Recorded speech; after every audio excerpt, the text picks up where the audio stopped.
Hello everyone, welcome to my channel.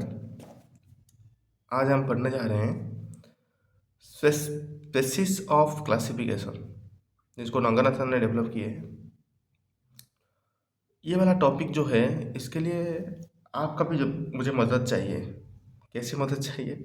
मदद ऐसा चाहिए कि आपको फुल्ली मेरे बातों पे और मेरे राइटिंग्स पे ध्यान देना है, क्योंकि ये टॉपिक जो है, कहीं से भी आप अगर छूट जाते हैं, कहीं से भी एक पार्ट अगर आप मिस कर देते हैं, 2 सेकंड 3 सेकंड 4 सेकंड स्किप कर लेंगे, तो ये कब इसको समझने में प्रॉब्लम हो सकता है। और ये जो है, इस वाले टॉपिक को I guess 70-80% students are not clear about this, because this topic is like this. It is very imaginary like topic. You have to be concept clear in these topics. People can remember, people can means रट्टा मार के तो वो याद ही रख लेंगे। बाकी जब समझने की बात आए, बहुत ही कम स्टूडेंट इसको समझने में मतलब कामयाब हुए हैं। इसलिए आपको थोड़ा ध्यान दे के मेरे बातों पे ध्यान देना है, और मेरे जो राइटिंग्स के ऊपर भी मैंने लिखा है, आपको भी आपके तरफ से कुछ मतलब आपकी तरफ से ट्राई भी करना चाहिए। इसलिए तब जाके ये वाला चीज़ आपको समझ में आ जाएगा। ठीक है, तो पहले वीडियो में चलो देखते हैं। Ranganathan divided all classification scheme into species. Ranganathan divided all classification scheme into species. इसका मतलब ये है कि what ever classification scheme developed, that may be DDC, CC, UDC, LC, bibliography classification, subject classification, library congressions cover, or anything else. Whatever classification scheme have developed, Ranganathan divided whole classification on the basis of something. This is called species. This is called species. So different classification scheme have different structure. They have their own nature. They have their own nature. उनका वो खुद कुछ criteria है, उनका कुछ characteristics है।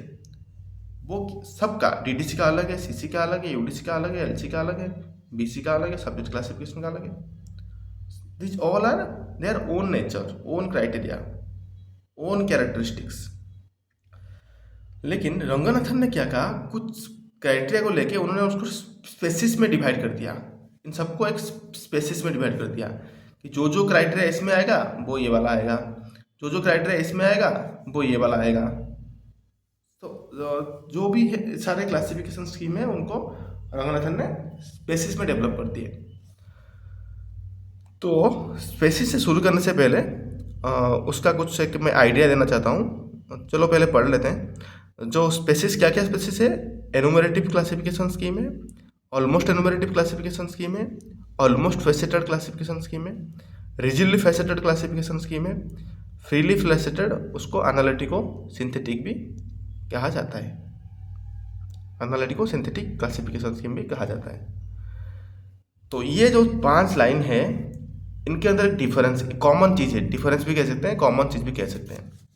Common चीज़ क्या है मैं बताता हूँ। देखिए,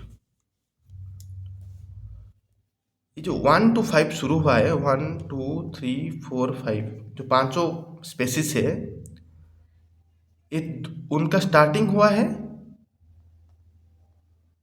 एनुमरेशन से। एनुमरेशन और लिस्टेड बा रेडीमेड भी कहते हैं उसको, readymade.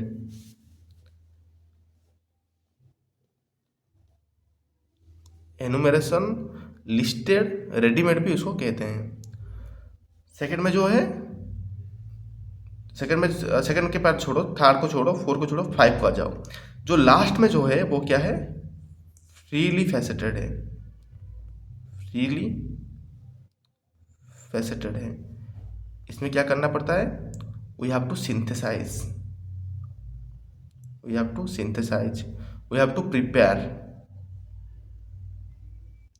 We have to prepare, we have to create. तो no readymade here in freely faceted, but enumeration it is readymade.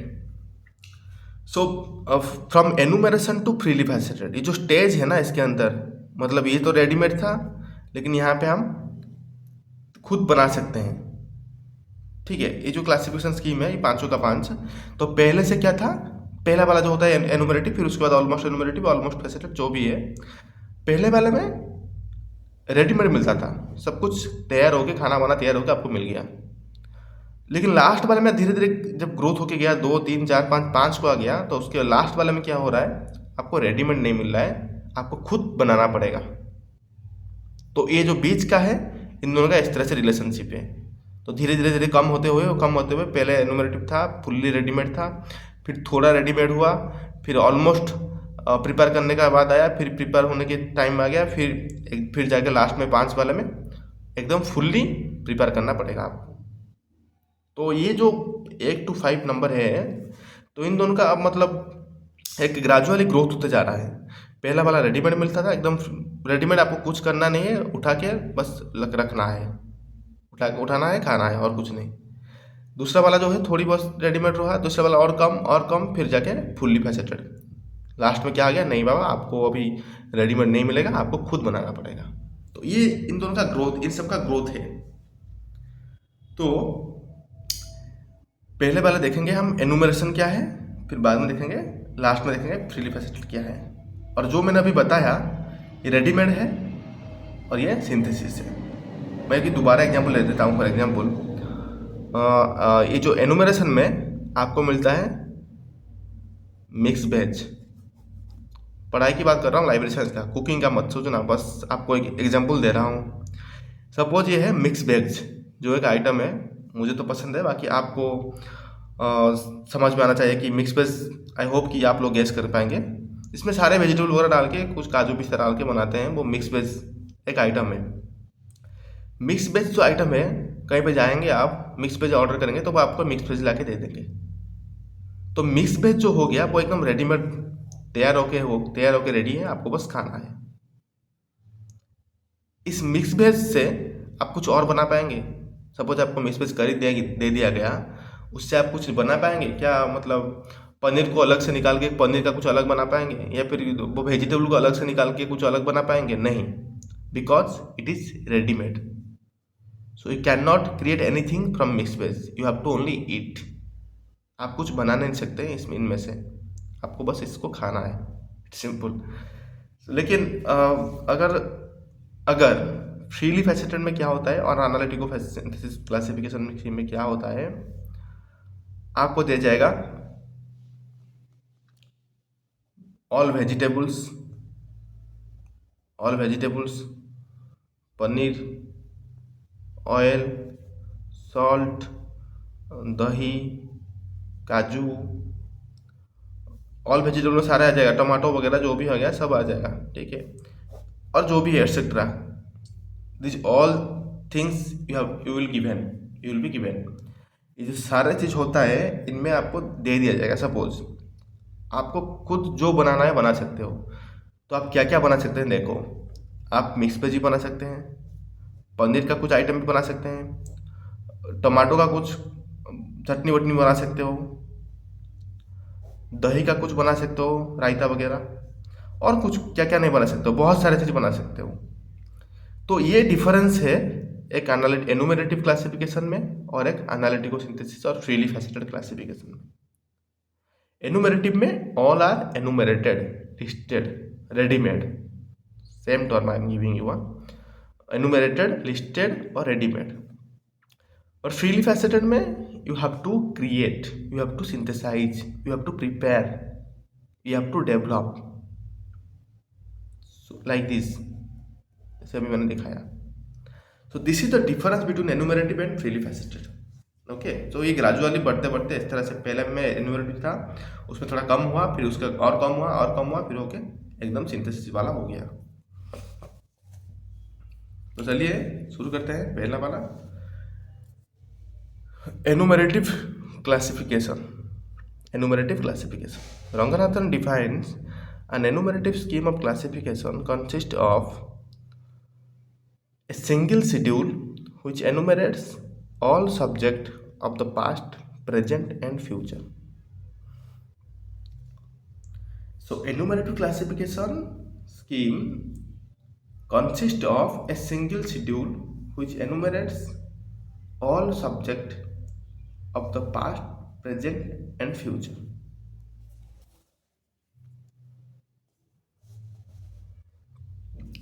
दिखाता हूँ आपको इसको थोड़ा मतलब रफ करने में शायद आपको आसान रहेगा कि समझने में। तो एनुमरेटिव क्लासिफिकेशन स्कीम क्या है? पहले मैं बताता हूँ आपको क्लासिफिकेशन स्कीम को आप समझते हैं ना? क्लासिफिकेशन स्कीम क्या होता है? It is generally A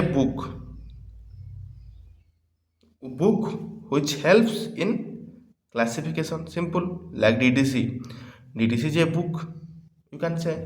Yeah, we know, हमको पता है कि हम उसके शेड्यूल कहते हैं, क्योंकि बुक नहीं कहते हैं, हम लाइब्रेरी साइंस के बैकग्राउंड से हैं तो हम उसको शेड्यूल कहते हैं। शेड्यूल 1 लाओ, शेड्यूल 2 लाओ, वॉल्यूम 2 लाओ, वॉल्यूम 3 लाओ, we have to say that schedule.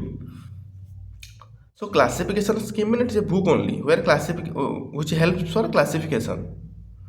Like this, when enumerative classification scheme, what is saying, it consists of a single schedule. It means a single book which listed all subject of the past, present and future. Which listed all subject of past, present and future. Past में क्या subject था, अभी क्या है और future में क्या क्या हो सकता है, वो सब सब्जेक्ट को लिस्ट करके रखेगा। वो बॉटनी, जूलॉजी जो भी है, सारे सब्जेक्ट को वो लिस्ट करके रखता है। यहाँ पे आप लिस्टेड पाएंगे सब। सपोज आपके लाइब्रेरी में कुछ बुक आ रहा है, उसका ये टाइप का सब्जेक्ट है, तो ये इसमें से नंबर लेना है या कुछ भी लेना है और इसमें ये लिखना है। So all the subject are listed here. सारे के सारे सब्जेक्ट यहाँ पे लिस्टेड है। जो भी आपके सब्जेक्ट सब है अभी के लिए, पास्ट के लिए, जो भी है, सारा के सारा लिस्टेड होता है। एनुमरेटिव में लिस्टेड होता है, because if you want to give a class number or you want to give if you want to do classification, you just need to search this by alphabetically and take the number and use it. This is very easier. So all the number are listed here, all the subject are listed here. Example, the Library of Congress classification, LCC, RIC, Writers International Classification, RIC. These two are fully enumerative classification. Ready-made class number are found.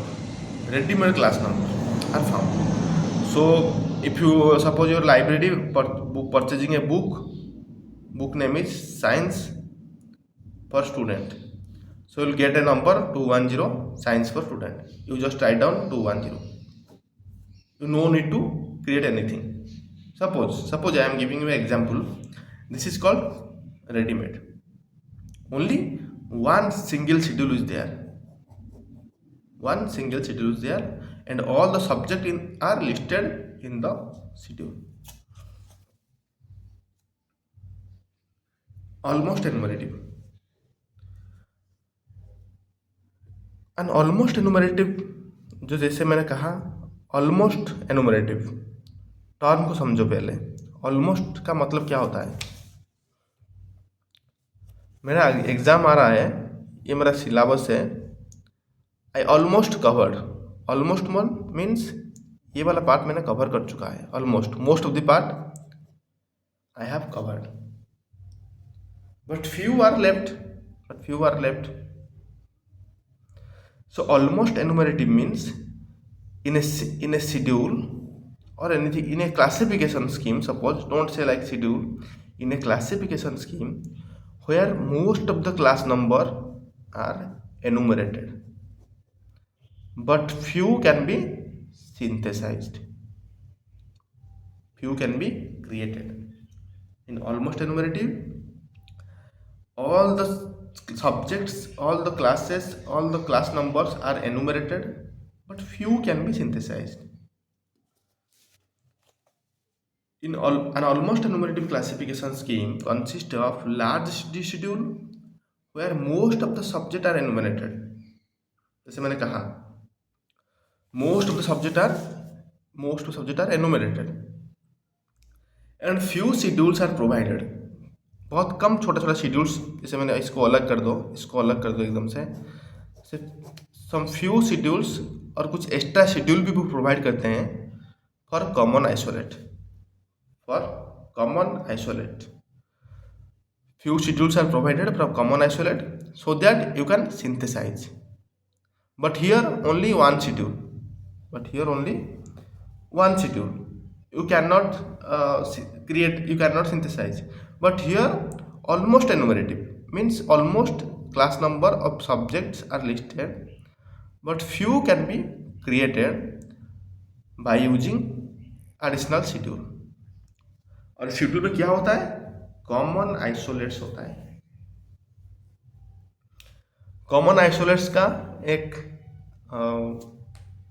Note आएगा, थोड़ी देर time लगेगा, may be एक हफ्ते के अंदर आ जाएगा। तो इसके ऊपर एक फुल्ली ब्रीफली एक मतलब एलाबोरेटली एक नोट बनाया हुआ है। तो ये मतलब ये एक पार्ट है, जैसे कि ये एक लॉन्ग क्वेश्चन कह सकते हैं आप। एक मतलब 6-7 पेज का एक लॉन्ग क्वेश्चन है, उसको मैं लिख के लाऊंगा जरूर। तो अभी के लिए बस ये समझ लीजिए कॉमन आइसोलेट मतलब कुछ वार्ड होता है जो हम मेन क्लास के साथ या सब्जेक्ट के साथ जोड़ते हैं, जिसके वजह से हम एक नया क्लास नंबर डेवलप कर पाएंगे।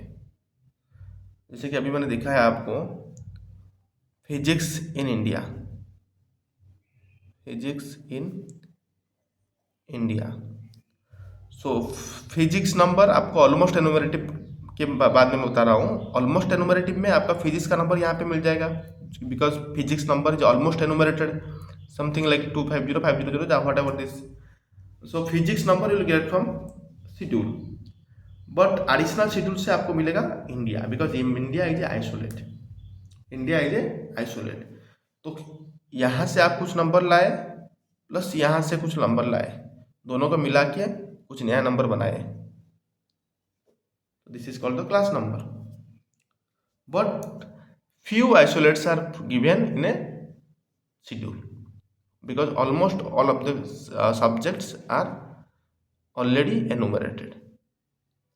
So ये जो होता है ये एक आइसोलेट किया जाता है। तो दोबारा रिवीजन करते हैं। Where most of the subjects are enumerated and few schedules are provided for common isolate. ठीक है, तो नेक्स्ट वीडियो में हम देखेंगे।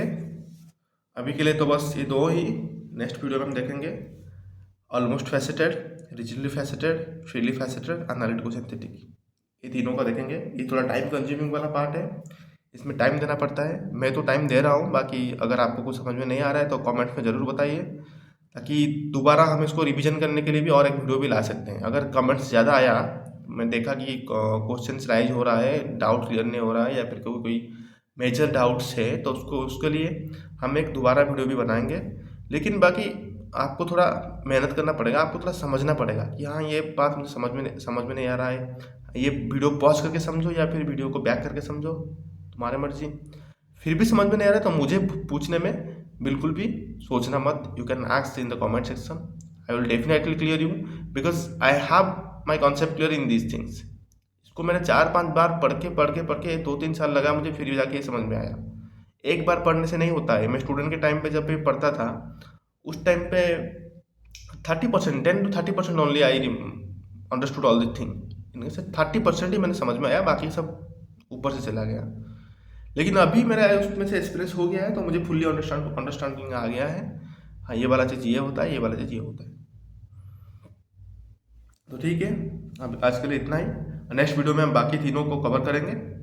आई होप ये वीडियो आपके हेल्पफुल आएगा। अगर आ रहा है तो इसको सब्सक्राइब कीजिए चैनल को, और लाइक भी कीजिए, ताकि दूसरों को भी चांस मिल सके मेरा वीडियोस दिखने के लिए, और ज़्यादा शेयर करने के लिए कोशिश कीजिए। Thank you very much.